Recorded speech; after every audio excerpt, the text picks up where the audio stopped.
ഏറ്റവും കൂടുതൽ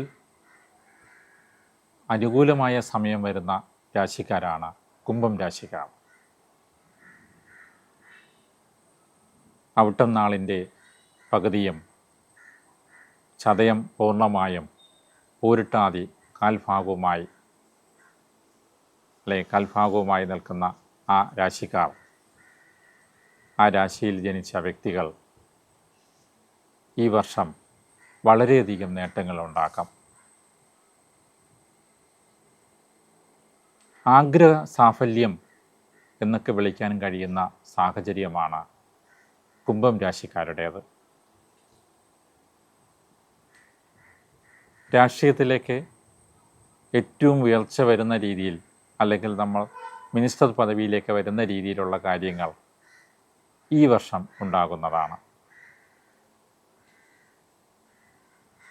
സംഘടനാ തലങ്ങളിലൊക്കെ തന്നെ ഏറ്റവും തലപ്പത്ത് വരണമെന്നുണ്ടെങ്കിൽ ഈ വർഷം ആഗ്രഹിച്ചാൽ മതിയാകാം.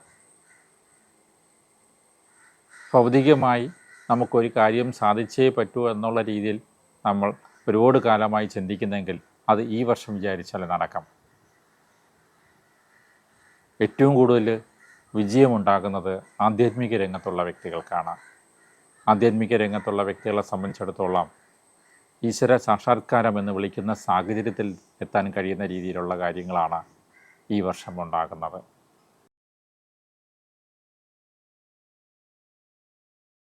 ഒരു സ്ഥാപനത്തിൻ്റെയോ അല്ലെങ്കിൽ ഒരു വീടിൻ്റെയോ പണിയൊക്കെ കഴിഞ്ഞ വർഷം തുടങ്ങിയിട്ടുള്ള കുംഭം രാശിക്കാർക്ക് അത് ഈ വർഷം പൂർണ്ണതയിലെത്തിച്ചുകൊണ്ട്, സ്ഥാപനമാണെങ്കിൽ ആ സ്ഥാപനത്തിൽ നമുക്ക് ബിസിനസ് തുടങ്ങാൻ കഴിയുകയും വീടാണെങ്കിൽ അത് താമസം തുടങ്ങാൻ കഴിയുകയും ചെയ്യുന്നു. ഇങ്ങനെ ഏറ്റവും അനുകൂലമായ സമയം വരുന്ന സമയത്ത് ശനിയുടെ സ്വാധീനം കൊണ്ട് കുംഭം രാശിക്കാർക്ക് ബാധ്യതയും വരുന്നുണ്ട്. സാമ്പത്തികമായ ബാധ്യതയാണത്. അനുകൂല സമയമായതുകൊണ്ട് തന്നെ സാമ്പത്തിക ബാധ്യത വരുന്നു എന്ന് വെച്ച് കഴിഞ്ഞാൽ ഏതെങ്കിലും നല്ല കാര്യങ്ങളുമായി ബന്ധപ്പെട്ട് പൈസ ചെലവഴിക്കുന്നു എന്നാണ് അതിനർത്ഥം. ഒരുപക്ഷെ പണി നടന്നുകൊണ്ടിരിക്കുന്ന വീടിന് വേണ്ടിയോ വസ്തുവിന് വേണ്ടിയോ അല്ലെങ്കിൽ പ്രധാനപ്പെട്ട എന്തെങ്കിലും കാര്യങ്ങൾ സാധിക്കാൻ വേണ്ടിയോ നാം ആവശ്യത്തിനുള്ള പൈസ കടം വാങ്ങുന്നു എന്നാണ് അതിനർത്ഥം. അപ്പോൾ ശനിദോഷം എന്നുള്ള രീതിയിലേക്ക് കുംഭരാശിക്കാരെ സ്വാധീനിക്കുന്നെങ്കിലും അത് അനുകൂലമായ, ദോഷമെന്ന് വിളിക്കാൻ കഴിയാത്ത രീതിയിൽ അനുകൂലമായി ആണ് ബാധിക്കുന്നത്. ഏത് കാര്യത്തിനും, നാം മനസ്സിൽ ഉദ്ദേശിക്കുന്ന ഏത് കാര്യത്തിനും രൂപ കടമായി കിട്ടുന്ന ഒരു വർഷം.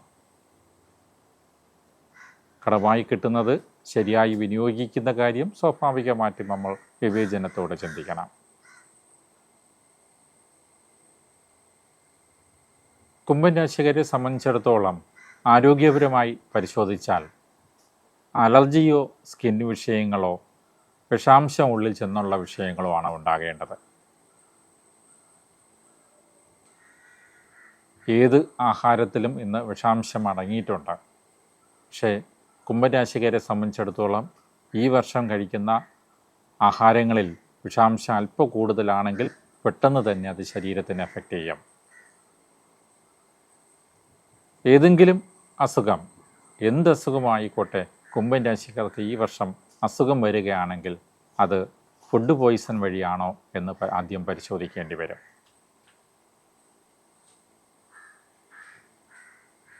ഇങ്ങനെ നമ്മുടെ ആഗ്രഹങ്ങൾ സാധിക്കുന്ന രീതിയിലും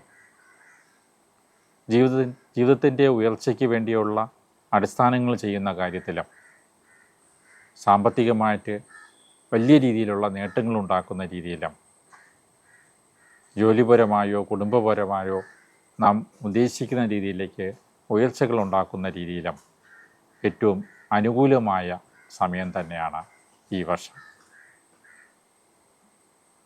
പ്രാർത്ഥനയോടെ ആ ഉയർച്ചയ്ക്ക് വേണ്ടിയുള്ള ചെറിയ പരിഹാരങ്ങളിലൂടെ ഈ അനുകൂല സമയം ഉപയോഗപ്പെടുത്താൻ വേണ്ടിയുള്ള കാര്യമാണ് നാം ശ്രമിക്കേണ്ടത്.